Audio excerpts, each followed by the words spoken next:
떠난 이들에게 기쁜 소식을 전하고 잡혀간 이들에게 해방을 선포하게 하셨다. 할렐루야.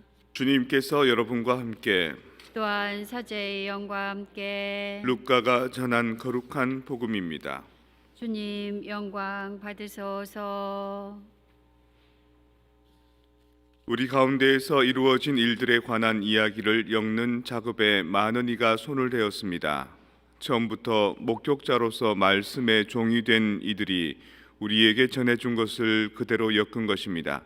존귀하신 테오필로스님, 이 모든 일을 처음부터 자세히 살펴본 저도 귀하께 순서대로 적어드리는 것이 좋겠다고 생각하였습니다. 이는 귀하께서 배우신 것들이 진실임을 알게 해 드리려는 것입니다. 그때에 예수님께서 성령의 힘을 지니고 갈릴레아로 돌아가시니 그분의 소문이 그 주변 모든 지방에 퍼졌다. 예수님께서는 그곳의 여러 회당에서 가르치시며 모든 사람에게 칭송을 받으셨다. 예수님께서는 당신이 잘하신 나자렛으로 가시어 안식일에 늘 하시던 대로 회당에 들어가셨다. 그리고 성경을 봉독하려고 일어서시자 이사야 예언자의 두루마리가 그분께 건네졌다.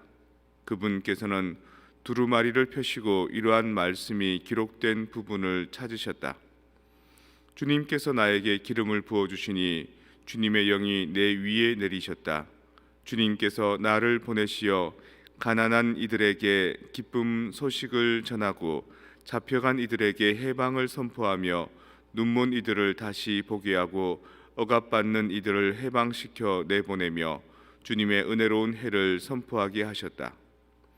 예수님께서 두루마리를 말아 시중 드는 이에게 돌려주시고 자리에 앉으시니 회당에 있던 모든 사람의 눈이 예수님을 주시하였다. 예수님께서 그들에게 말씀하기 시작하셨다. 오늘 이 성경 말씀이 너희가 듣는 가운데에 이루어졌다. 주님의 말씀입니다. 그리스도님 참여합니다. 평화를 빕니다. 평화를 빕니다. 제가 휴가 때 울릉도에 한번 가보겠다고 포항에서 기다린 적이 있습니다. 그때 풍랑이 많이 일어서 풍랑주의보가 일어서 첫날 배를 못 탔고요. 그 다음 날도 배가 안 뜬다고 연락을 받았습니다. 그래서 그냥 포기할 수 없어서 일부러 시간을 냈기 때문에 또 그 다음 날 한 이틀 정도 3일째 되는 날 이제 배를 탈 수 있었습니다. 가서 부랴부랴 타고 억지로 들어갔더니만 풍랑 때문에 울릉도 안에서 못 나온 사람들이 있을 거 아닙니까? 갈 때도 고생해서 들어갔지만 나올 때는 그 사람들부터 내보낸다고 한 열흘을 갇힌 적이 있습니다. 뭐 때문에 그 길을 그렇게 가고 싶어 했는지는 모르겠지만 아무튼 섬으로 들어간다는 것은 그만큼의 평소하고 다른 그런 좀 어려움이 좀 있었습니다.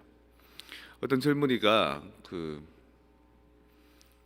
현자, 지혜로운 사람이 섬 안에 있다는 걸 얘기를 듣고 그 현자를 만나려고 저처럼 이제 항구에 가서 기다리고 있었습니다. 비가 오고 바람이 불고 풍랑이 쳤기 때문에 배가 못 뜨는 상황이라서 여인숙에서 이렇게 묵고 있었던 거죠. 묵고 있는데 한 노인분이 문을 이렇게 두드리면서 들어옵니다. 합숙해야 되겠습니다. 저도 저 섬에 들어가야 되는데 지금 비가 오고 배가 끊겨서 방도 없고 해서 주인장이 같이 이 방에서 당신하고 쓰라 그럽니다. 그래서 같이 쓰고 있는데 젊은이가 대꾸도 없이 예 그러고 이제 있는데 자꾸 그 노인네가 바지런을 떨더라는 거예요. 방 청소도 하고 빨래도 하고 빨래를 또 널고. 그래서 젊은이가 너무 번잡스러워서 아니 영감님 지금 밖에 비도 오고 날씨가 이렇게 우중충한데 빨래해서 널면 뭐합니까? 그러니까 그 노인이 빨래는 햇볕이 비칠 때 마르기도 하지만 바람에도 잘 마르지요 이러면서 빨래를 널더라는 거예요.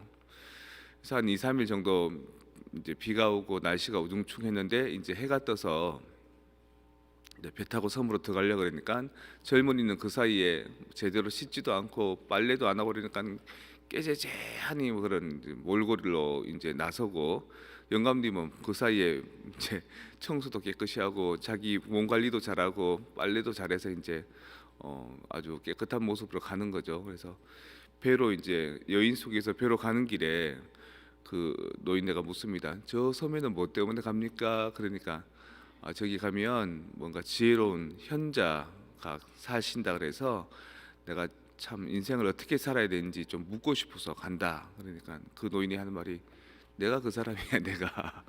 내가 그 사람인데 당신이 원하는 게 뭔지 모르겠지만 당신 그렇게 하루하루를 살면서 그냥 시간을 죽이고 그냥 게으르게 들어 누워 있고 방도 한 번 안 닦고 옷도 한 번 안 빨고 그렇게 살아서는 그 어떤 지혜로운 사람이 당신한테 얘기해 준다 그래도 당신 인생 변하지 않아. 매일매일 일상을 귀하게 쓸 줄 알아야지. 매일매일 해야 될 일들을 하고 매일매일 꾸준하게 삶을 유지할 줄 알아야지 삶이 변화하지. 뭐 대단하게 인생에 비법이 있는 줄 알아 이러고 배를 휙 타고 가더라는 거예요.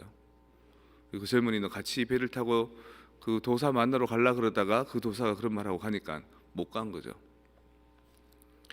오늘 예수님께서 우리에게 말씀하십니다. 가난한 사람에게는 기쁜 소식을, 눈먼 이들에게는 해방을, 또 주님의 은혜로운 지혜가 여러분한테 내린다 이렇게 얘기하는데 특별하게 오지 않습니다. 오늘 미사 전에 여러분 보셨듯이 성체 예수님의 그 몸을 늘 영하기 위해서 내 마음을 준비하고 내 죄를 조심하고 그리고 경건한 마음으로 살아갈 때, 그때 그 일상들이 쌓여서 우리에게 기적이 오고 우리에게 거룩함의 영이 우리에게 다가오는 게 아닐까요? 어떤 목사님이 물었답니다. 얘야, 너 하루에 밥 몇 번 먹니? 그러니까 3번요. 그럼 하루에 성경은 몇 번 읽니? 안 읽을 때도 많죠. 하루에 매일 일상을 살듯이 하느님의 말씀을 되새기고 또 일주일에 한 번은 최소로 성체를 모시고 그런 꾸준한 삶의 리듬 속에서 뭔가 변화가 있고 성화가 있고 성숙이 있는 거지, 대단한 특별한 것들을 통해서 우리는 변하지 않는다. 우리가 오늘 사는 것은 연중을 사는 것이고 연중은 오디너리한 타임을 사는 것이다. 일상 안에서 이렇게 꾸준히 신앙과 함께 내 삶을 잘 균형 잡는 삶, 이것이 하루를 살고 그 이틀을 살고 일주일을 살고 2주를 살고 한 달을 살고 1년을 살아서 우리를 계속해서 든든한 반석처럼 삶의 균형을 유지해 주는 거지, 그 위에 특별한 비법이란 없다. 우리 오늘도 이 말씀이 나에게 하루 3끼 먹는 밥처럼 자양분이 되고 있는지 영양분이 되고 있는지, 그리고 주님의 성체가 나에게 거룩함을 일으켜주는 삶이 되고 있는지를 살펴봐야 되는 겁니다. 하늘에서 뚝 떨어지는 무언가는 없습니다.